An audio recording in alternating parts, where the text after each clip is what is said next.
काला साया। यूं तो बनारस घाट अपनी खूबसूरती के लिए बहुत प्रचलित है, पर घाट के किनारे कई राज लिए बैठे हैं। ये कहानी शुरू होती है बनारस के घाट के पास बने ममता निवास से, जहां प्रिया लाल जोड़े में ममता के घर उसकी बहू बनकर आती है। आओ आओ बहू, घर को अपने पैरों से पवित्र करो। ममता घर की दहलीज पार कर ही रही होती है कि अचानक एक बहुत गंदी सी बास पूरे घर में फैल जाती है।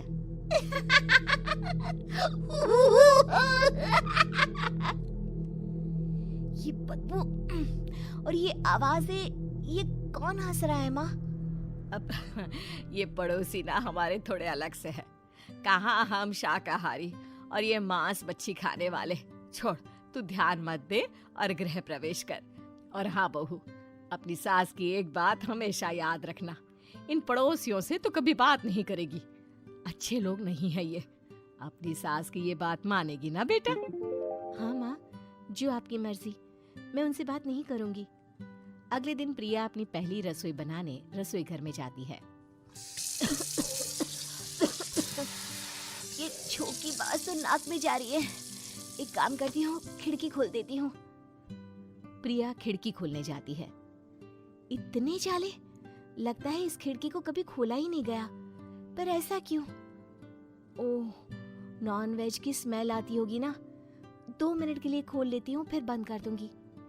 प्रिया खिड़की खोलती है। खिड़की खोलते ही उसकी नजर सामने वाले घर की खिड़की पर पड़ती है, जहाँ एक लड़की खड़ी होती है। हाथों में मेहंदी, लाल रंग की साड़ी, बिल्कुल सजी धजी, मानो प्रिया की तरह ही वो भी नई नवेली बहू हो। वो प्रिया को देखकर मुस्कुराती है।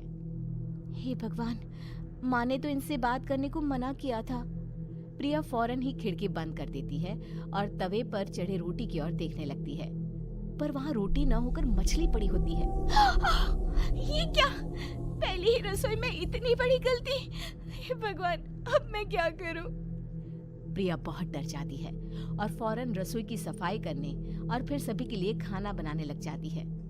जब वो सबको खाना परोसती है, सब तो ठीक है, मैं बेकार में चिंता कर रही थी। हे भगवान, ऐसे ही बस अपनी कृपा बनाए रखना।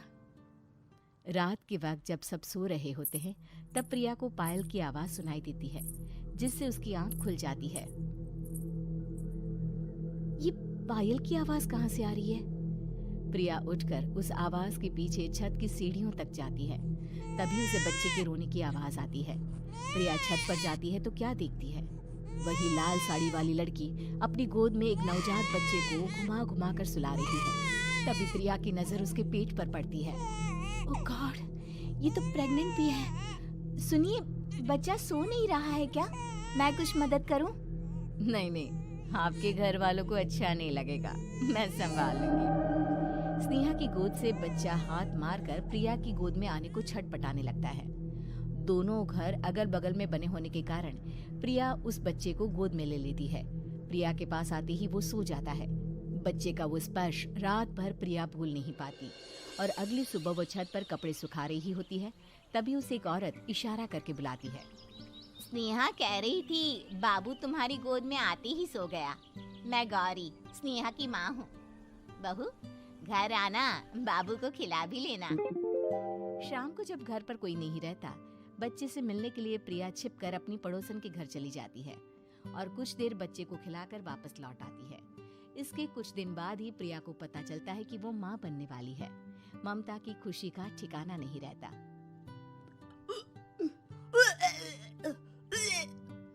माँ जी, पता नहीं क्यों उल्टी आ रही है। प्रिया भागती हुई वॉशरूम में जाती है तो हरे और लाल रंग की उल्टी करती है। उस उल्टी में से कीड़े निकलते हैं। ये क्या? खून और ये कीड़े! माँ! माँ! प्रिया की आवाज सुनकर ममता दौड़ कर आती है, पर बेसिन में कुछ नहीं होता। प्रिया हक्की बक्की रह जाती है। ये सब क्या हो रहा है? प्रिया घबरा जाती है और अपने कमरे में जाकर सो जाती है। डर के कारण वो इतनी थक जाती है कि उसकी आंख लग जाती है।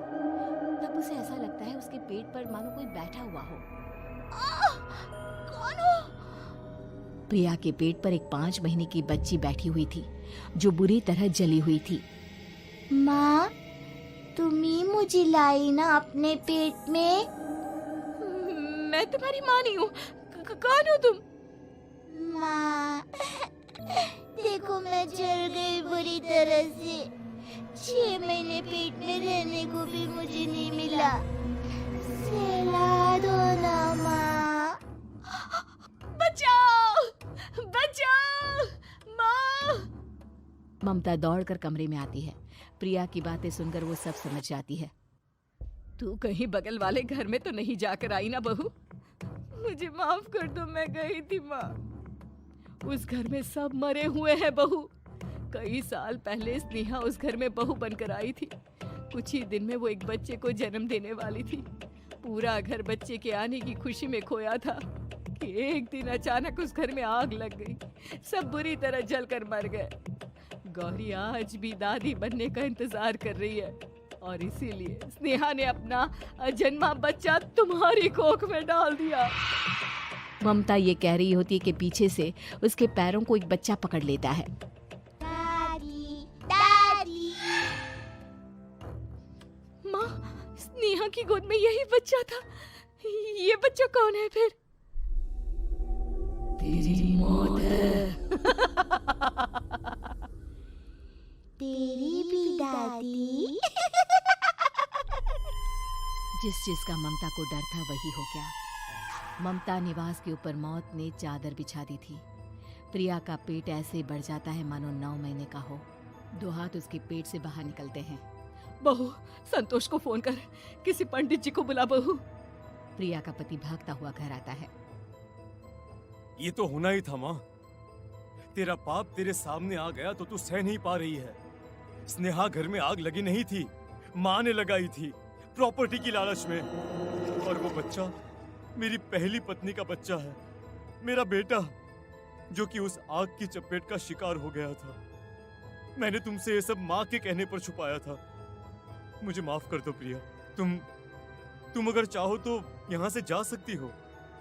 मैं तुम्हें किसी भी बंधन में रखना नहीं चाहता। मेरी शादी हुई है आपसे, मैं आपको छोड़ नहीं सकती, पर उससे पहले हमें स्नेहा, उसकी माँ और बच्चे की आत्मा की शांति करवानी होगी।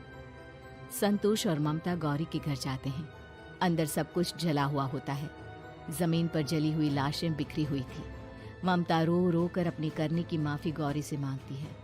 प्रिया स्नेहा के घर वालों का अंतिम संस्कार करवा देती है और ममता निवास फिर से आत्माओं के साए से मुक्त हो जाता है।